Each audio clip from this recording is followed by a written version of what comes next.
అదరగొట్టే కారం రంగు రుచి ఆచి కారం పొడి. కేసీఆర్ ఇంటికి సిట్ అధికారులు నోటీసులు అంటించడం దారుణమన్నారు బీఆర్ఎస్ నేత ఆర్ఎస్ ప్రవీణ్ కుమార్. ఓ వ్యక్తి ఎక్కడ ఉన్నారో తెలియనప్పుడే పోలీసులు ఇలా చెయ్యాలి అన్నారు.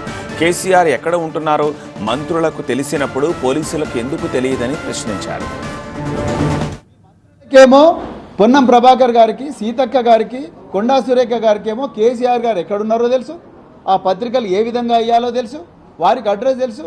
వాళ్ళ అడ్రస్ పోయి వారి ఆతిథ్యం తీసుకొని మరి వారికి ఇన్విటేషన్ కార్డు ఇస్తారు.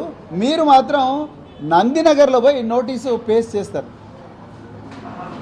అసలు ఎప్పుడు పేస్ట్ చేయాలి, ఎప్పుడు గోడల మీద అంటించాలి?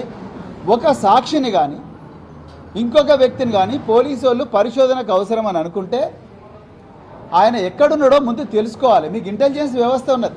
సాక్షాత్తు ప్రతిపక్ష పార్టీ నాయకులు నేను ఈ అడ్రస్లో ఉన్నానయ్యా, నేను 65 సంవత్సరాల పైబడ్డ వ్యక్తిని, నేను రాలేను, మీరు నా దగ్గరికి రాండి, వచ్చి మీకు ఏం కావాలో ఆ ప్రశ్నలకు నేను సమాధానం చెప్తాను అని అంటుంటే కూడా కక్షపూరితంగా మీరు ఆ నందినగర్ ఇంటి మీద నోటీసు అతికిస్తూ ఉన్నారు. ఏ విధంగా